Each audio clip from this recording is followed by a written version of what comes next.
जय हिंद फ्रेंड्स, स्वागत करते हैं आप सभी का आपके अपने YouTube चैनल स्टार फिजिक्स 2.0 पर। फ्रेंड्स, हम लोग इस चैनल पर नई जर्नी को स्टार्ट किए हैं जहां आपको physics class tenth and twelfth, ठीक, ट्वेल्थ की स्टैंडर्ड फिजिक्स, बेसिक फिजिक्स हम लोग स्टार्ट कर रहे हैं।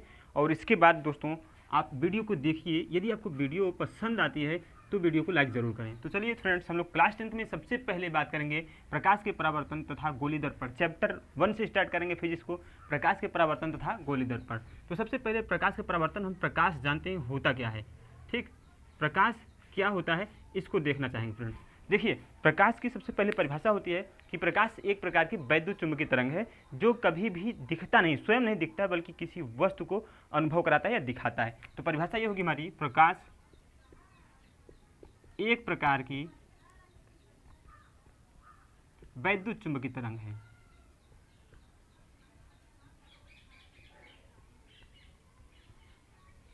ठीक फ्रेंड्स, जो स्वयं दिखता नहीं है।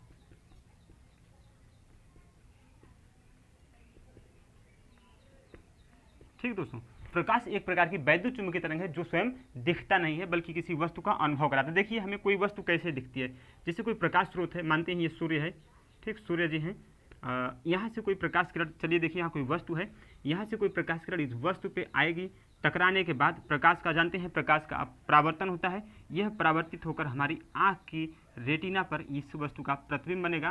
तो दोस्तों इस देखिए, प्रकाश आई, हमको दिखा नहीं, लेकिन वस्तु पर टकराई, वस्तु पर टकराने के बाद प्रकाश रिफ्लेक्ट होकर हमारी आँख की रेटिना पर गई, जिससे हमें वस्तु का अनुभव होता है, न कि प्रकाश का अनुभव होता है। तो प्रकाश का परिभाषा यहाँ से था। अब हम लोग अगला देखेंगे, प्रकाश के स्रोत क्या होते हैं। यदि आप चाहें तो हमारे साथ आप नोट्स बना सकते हैं। तो अब देखते हैं हम लोग प्रकाश की परिभाषा के साथ साथ देखते हैं प्रकाश के स्रोत कितने होते हैं। ठीक, प्रकाश के स्रोत, नेक्स्ट रीडिंग होगा हमारा प्रकाश के स्रोत। प्रकाश के स्रोत दोस्तों दो प्रकार के होते हैं, मतलब दो कैटेगरी में किया गया है। कौन सा? दीप्त प्रकाश स्रोत, दीप्त प्रकाश स्रोत, एंड सेकंड होगा अदीप्त प्रकाश स्रोत। ठीक, देखिए दीप्त प्रकाश स्रोत क्या होता है आपका? दीप्त प्रकाश स्रोत क्या होता है? वह प्रकाश स्रोत जो स्वयं प्रकाश को उत्पन्न करता हो। ठीक, दीप्त प्रकाश स्रोत होता है आपका वह प्रकाश स्रोत जो स्वयं प्रकाश को उत्पन्न करता हो। जैसे देखिए, सूर्य प्रकाश देता है, तारे प्रकाश देते हैं, ठीक, विद्युत बल्ब, देखिए विद्युत बल्ब, ये तीनों चीजें क्या सूर्य की मतलब प्रकाश स्वयं उत्पन्न करते हैं। तो हमारी ये तीनों सूर्य की प्रकाश उत्पन्न करने, मतलब सूर्य, तारे, विद्युत बल्ब, ये किसमें? दीप्त प्रकाश स्रोत में आएंगे। आइए सेकंड देखते हैं, अदीप्त प्रकाश स्रोत, वह प्रकाश स्रोत जो दीप्त प्रकाश स्रोत से उत्पन्न होते हों, मतलब वह प्रकाश स्रोत जो दीप्त प्रकाश स्रोत पर निर्भर करते हों। दीप्त प्रकाश स्रोत, सबसे बड़ा एग्जाम्पल आपका चंद्रमा। फ्रेंड्स, चंद्रमा जो होता है सूर्य की रोशनी से चमकता है। ठीक, तो यह देखिए दीप्त प्रकाश स्रोत पर निर्भर करता है चंद्रमा। दूसरा ये कांच, देखिए ये भी किसी दूसरे प्रकाश स्रोत से निर्भर करता है। तो हमारा देखिए दीप्त प्रकाश स्रोत क्या होता है? वह प्रकाश स्रोत जो स्वयं अपना मतलब प्रकाश उत्पन्न करे, वो हमारा दीप्त प्रकाश स्रोत होगा। अदीप्त प्रकाश स्रोत क्या होगा? जो दीप्त प्रकाश स्रोत के माध्यम से प्रकाशित हो। चलिए अब हम लोग देखते हैं अपना प्रकाश के गुण। नेक्स्ट रीडिंग होगा प्रकाश के गुण क्या होते हैं। चलिए देख लेते हैं प्रकाश के गुण। ठीक, प्रकाश के गुण नेक्स्ट रीडिंग होगा। इसमें हम पॉइंट बाय पॉइंट लिखेंगे और हर पॉइंट को आपको हम डिस्कस करेंगे, नहीं कि पॉइंट आपको रटाएंगे। हमारा जो सिद्धांत है रटाना नहीं, फिजिक्स आपको समझाना है। ठीक, तो सबसे पहली पॉइंट जो हमारी होगी, प्रकाश एक प्रकार की वैद्युत चुंबकीय तरंग है। आप लिख चुके हैं, वैद्युत चुंबकीय तरंग है। ठीक, वैद्युत चुंबकीय तरंग इसलिए कहते हैं कि प्रकाश की चाल और वैद्युत चुंबकीय तरंगों की चाल लगभग एक समान होती है। ठीक है, चलिए नेक्स्ट देखते हैं, प्रकाश सदैव सीधी रेखा में चलता है।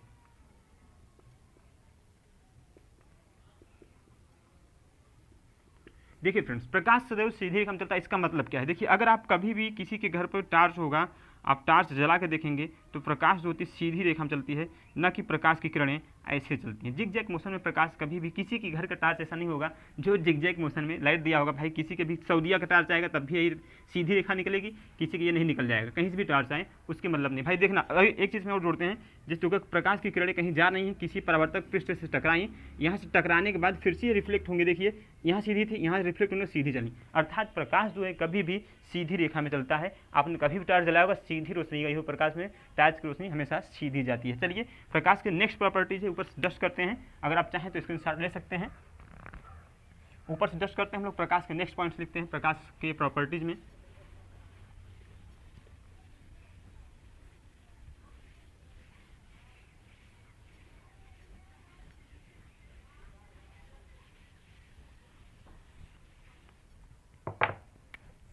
चलिए नेक्स्ट पॉइंट है प्रकाश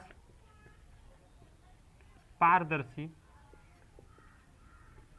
माध्यम में गुजर जाता है जबकि अपारदर्शी नहीं, अपारदर्शी में नहीं। देखिए प्रकाश तो है पारदर्शी, मतलब ऐसा कोई माध्यम जो मतलब इस पार से उस पार जा सके प्रकाश, जैसे देखिए दर्पण हुआ, कांच हुआ, हमारा दर्पण नहीं कांच हुआ, उसमें प्रकाश किरण इस पार से उस पार जा सकती है, जल है उसमें प्रकाश किरण आ जा सकती है। तो ये सब चीज़ें प्रकाश किरण होती हैं, एक दूसरे माध्यम गुजर सकते हैं। जबकि अपारदर्शी माध्यम की बात की गई, अपारदर्शी यही व्हाइट बोर्ड है, यहाँ प्रकाश किरण अगर कोई टॉर्च जलाएंगे हम, उस साइड रोशनी नहीं जाएगी, तो हमारी अपारदर्शी माध्यम में प्रकाश किरण नहीं गुजर सकती। नेक्स्ट पॉइंट जो अपना होगा वो होगा कि प्रकाश की चाल अलग अलग माध्यम में अलग अलग होता है।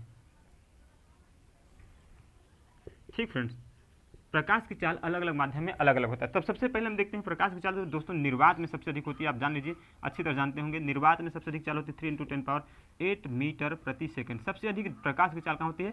निर्वात में 3 लाख किलोमीटर प्रति सेकंड मानते हैं लगभग निर्वात में प्रकाश चाल होती है। अब देखिए अगर हम इधर मानते हैं माध्यम कोई हमारा निर्वात है, इधर हो गया हवा या फिर गैस मान लेते हैं, चलिए हवा ही मान लेते हैं। अगर प्रकाश की किरणें इधर निर्वात है, यहाँ कोई देखिए जहाँ निर्वात मतलब वहाँ कोई मॉलिक्यूल्स उपलब्ध नहीं है, कोई मॉलिक्यूल्स उपस्थित नहीं है, वहाँ प्रकाश को आने में कोई प्रॉब्लम नहीं। जैसे नीचे अगर हवा या फिर गैस भी पहुँच जाते होते हैं, यहाँ मॉलिक्यूल्स उपस्थित हो जाएंगे, प्रकाश को चलने में कठिनाई होगी, तो यहाँ स्पीड अधिक रहेगी, यहाँ स्पीड कम हो जाएगी। वही बोला गया है कि प्रकाश की चाल अगर माध्यम चेंज करेंगे तो वह परिवर्तित होगा। माध्यम डिपेंड करेगा कि सघन है कि विरल है। यहाँ देखिए विरल है तो प्रकाश चाल अधिक होगी, सघन माध्यम होगा तो प्रकाश की चाल कम हो जाएगी। चलिए देखिए अब नेक्स्ट जो है प्रकाश का चमकदार पृष्ठों पर परावर्तन होता है। ठीक फ्रेंड्स, प्रकाश का चमकदार पृष्ठों पर परावर्तन होता है। देखिए अगर कोई चमकदार, जैसे आपने ये देखिए दर्पण है, ठीक दर्पण है मान लेते हैं, दर्पण लेपित कर दिया गया है, आगे सब कुछ पढ़ेंगे इससे दर्पण बनता है।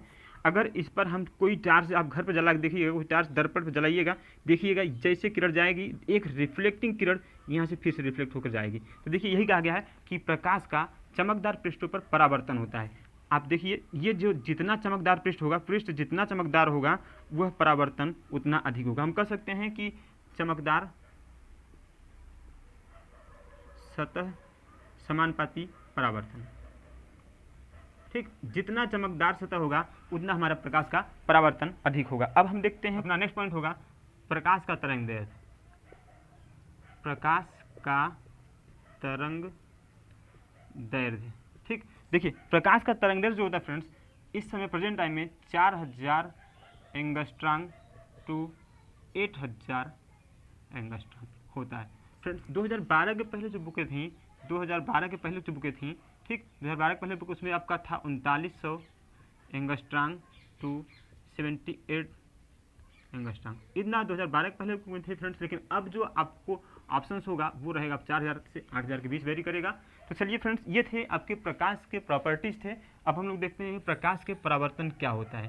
प्रकाश का परावर्तन, नेक्स्ट हेडिंग होगा आपका परावर्तन, प्रकाश के परावर्तन। ठीक देखिए फ्रेंड्स, हमने आपसे बताया कि प्रकाश में परावर्तन और अपवर्तन दोनों घटनाएं होती हैं। परावर्तन के लिए क्या होता है कि कोई सतह ऐसा हो जिससे प्रकाश किरण नीचे न जा सके, मतलब उस सतह को भेद न कर सके, उस सतह को प्रकाश पार न कर सके, तो वहाँ से वो प्रकाश उसी माध्यम में लौट जाती है। चलिए देखिए, हमने कोई सतह बनाया जिसको हमने अपारदर्शी सतह मान लिया। इसको क्या माना? अपारदर्शी सतह माना। यहाँ कोई प्रकाश की किरण आई इस सतह पे आने के बाद, अब देखिए अपारदर्शी मतलब प्रकाश किरण नीचे नहीं जा सकती है, तो इस सतह से टकराने के बाद उसी माध्यम में लौट जाएगी। ठीक, ये हमारी जो होगी आपतित किरण होगी, आपतित किरण। ये लौटने वाली किरण क्या? परावर्तित किरण कहलाएगी, परावर्तित किरण। ठीक, अच्छा, हमने आपसे बोला है कि भाई किसी भी तल पर लंबवत डाली गई लाइंस क्या कहलाएगी? अभिलंब कहलाएगी। ठीक, अब देखिए ये हमारी क्या होगी? अभिलंब। ठीक, अभिलंब। देखिए ये क्या हो गया? आपका अभिलंब हो गया ना। ये आपतित किरण है, ये परावर्तित किरण है, ये अभिलंब है। अब यहाँ का जो कोण होता है, अभिलंब और आपतित किरण के मध्य का कोण होता है कोण आई। आई को क्या कहते हैं? आपतन कोण। और देखिए अभिलंब और परावर्तित किरण के मध्य का कोण जो होता है वो होता है परावर्तन कोण। ठीक, इसको हम कोण आर से व्यक्त करते हैं। ठीक, ये हमारा कोण आई और कोण आर। देखिए अभिलंब और परावर्तित किरण के मध्य का कोण क्या है? हमारा परावर्तन कोण। ठीक, और अभिलंब और आपतित किरण के मध्य कोण क्या होता है? आपतन कोण। तो फ्रेंड्स देखिए, परावर्तन के दो नियम होते हैं। परावर्तन के दो नियम, पहला नियम क्या होता है कि आपतित किरण, अभिलंब तथा परावर्तित किरण, यहाँ एक हम बिंदु मानते हैं P, आपतन बिंदु इसको बोलते हैं, आपतन बिंदु। देखिए प्रकाश के परावर्तन के दो नियम, आपतित किरण, अभिलंब तथा परावर्तित किरण तीनों एक ही तल आपतन बिंदु पर होते हैं। देखिए आपतित किरण, अभिलंब तथा परावर्तित किरण तीनों एक ही तल पर आपतन बिंदु पर होते हैं। तो पहला नियम लिखेंगे, आपतित किरण, अभिलंब और परावर्तित किरण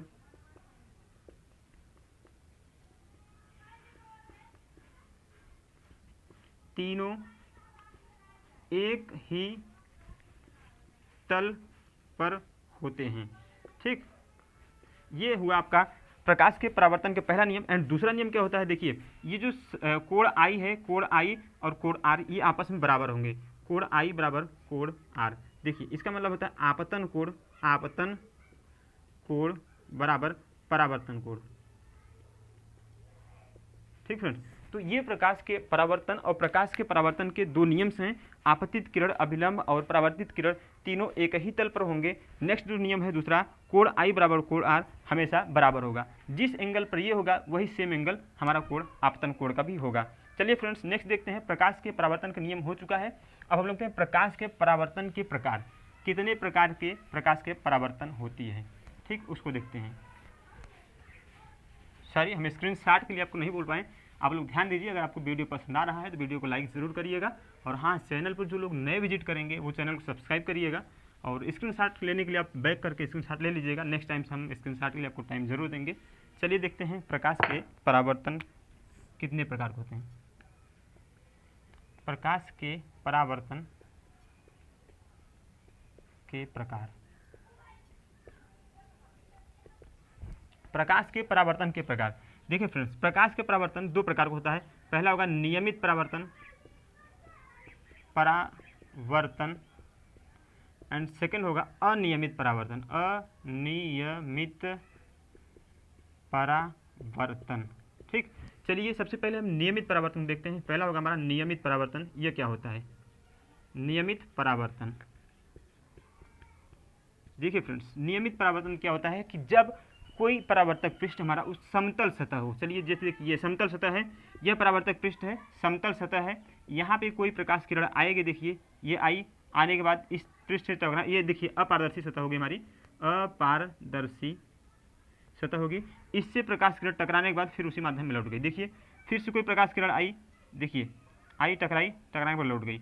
आपको दिख रहा होगा कि एक स्पेस बराबर बन रहा है, एकदम सीधी स्पेस बन रहा है। यानी नियमित प्रकाश के परावर्तन जो हो रहे हैं, जिस हिसाब से हमारी आपतन कोण आ रही है, आपतित किरण आ रही है, उसी हिसाब से परावर्तित किरण, ये कौन सी किरण है? आपतित किरण है। ठीक, और ये कौन सी? परावर्तित किरण। एकदम नियमित परावर्तन हो रहा है। देखिए दिख रहा होगा आपको। ठीक, नियमित परावर्तन हो रहा है, मतलब जो समतल प्लेन पर परावर्तन होगा वो हमारा नियमित परावर्तन होगा। आइए अनियमित परावर्तन को देखते हैं। अनियमित परावर्तन क्या होता है? अनियमित परावर्तन। ठीक, अनियमित परावर्तन फ्रेंड्स क्या होता है कि यह सतह जो खुरदरा होता है, समतल नहीं होता है। अब देखिए, अगर कोई प्रकाश किरण इस सतह से टकराएगी तो रिफ्लेक्ट होगी ऐसे। ठीक, अगर कोई प्रकाश किरण अगर देखिए यहाँ से टकराएगी तो रिफ्लेक्ट होगी ऐसे। अगर कोई प्रकाश किरण अगर यहाँ टकराई, इस पर एंगल अधिक हो गई, इसकी ऐसी रिफ्लेक्टिंग होगी। अगर कोई प्रकाश किरण आइए यहाँ टकराई, इधर ऐसे गई, तो आपको एक चीज़ दिख रहा होगा कि भाई आपतित किरण के बीच का जो स्पेस है वो समान है, लेकिन परावर्तन देखिए, परावर्तित किरण जो हो रही है इसमें डैमेजिंग हो रहा है, मतलब अपने आप बिखराव हो रहा है। इसलिए इसको अनियमित परावर्तन को विसरित परावर्तन भी कहते हैं। क्या कहते हैं? विसरित परावर्तन। विसरित परावर्तन की सबसे अच्छी स्पेसिफिकेशन क्या है कि आप देखे होंगे न्यूज़पेपर खुरदरे पृष्ठ का बना होता है। खुरदरे पृष्ठ क्यों बना होता है? विसरित परावर्तन का एग्जाम्पल वहाँ लिया जाता है, क्योंकि देखिए अगर हमारी आंख पर ऐसे देखिए नियमित परावर्तन ज़्यादा से ज़्यादा फोकस जाएगी तो हमको चमकदार पृष्ठ पर प्रॉब्लम होगी पढ़ने के लिए। खुरदरा पृष्ठ होगा तो वहाँ से जो नियमित परावर्तन प्रकाश का विसरण हो जा रहा है, तो हमारे आंख पर प्रकाश का विसरण जितना होगा उतना अच्छा से हम पेज को पढ़ सकते हैं। खुरदरा पेज होने के कारण प्रकाश के परावर्तन के बाद प्रकाश का बिखराव हो जाता है, मैक्सिमम प्रकाश जो होते हैं हमारे आंख पर नहीं आते हैं। इसलिए यहाँ न्यूज़पेपर में छोटे वर्ड्स लिखे होते हैं, जानते हैं आप, छोटे वर्ड्स होते हैं। ठीक, छोटे वर्ड्स होते हैं न्यूज़पेपर में, जो हमको आसानी से देखने में सुविधा होता है। अगर भाई ऐसा होता कि न्यूज़पेपर, अब जानते हैं इंडिया में सबसे बड़ी चीज़ें हैं कि भाई हम किसी से कम नहीं हैं। अगर न्यूज़पेपर वाले कंपनी चाहे कि हम बहुत प्लेन का पेज में बनाएं, बहुत प्लेन बनाएं, 200 रुपये पर पेपर बिकें, तब भी लोग इंडिया में ले लेंगे। लेकिन प्रॉब्लम क्या है? खुरदरे पेज पर परावर्तन का पृष्ठ परावर्तक सही नहीं होता है, जिसके कारण हम न्यूज़पेपर जो कंपनी बनाती है वह खुरदरे पृष्ठ को बनाती है। तो फ्रेंड्स, ये थे प्रकाश के परावर्तन नियम, प्रकाश के परावर्तन के प्रकार। ये आपका वीडियो अगर अच्छा लगा हो तो वीडियो को लाइक जरूर करें। अब हम लोग नेक्स्ट में मिलेंगे, अगली वीडियो होगी हमारी, वो कुछ प्रकाश के और इंपॉर्टेंट टॉपिक, उसके साथ साथ हम गोली दर्पण से संबंधित पूरी परिभाषाएं देखेंगे। तो अगला वीडियो आपको जल्द से जल्द मिलेगा। और हाँ फ्रेंड्स, जो लोग नए जुड़ रहे हैं हमारे चैनल से, वो चैनल को सब्सक्राइब कर लीजिए। हम अपने चैनल पर इंटर फिजिक्स और हाई स्कूल के फिजिक्स के वीडियो आपको पार्ट बाय पार्ट प्रोवाइड कराएंगे। तो फ्रेंड्स, उम्मीद करते हैं वीडियो आपको अच्छा लगा होगा। वीडियो को लाइक जरूर है, चैनल पर नए चैनल सब्सक्राइब करना ना भूलिएगा, उसके साथ साथ वीडियो को शेयर जरूर करिएगा। चलिए मिलते हैं नेक्स्ट वीडियो में, तब तक के लिए जय हिंद।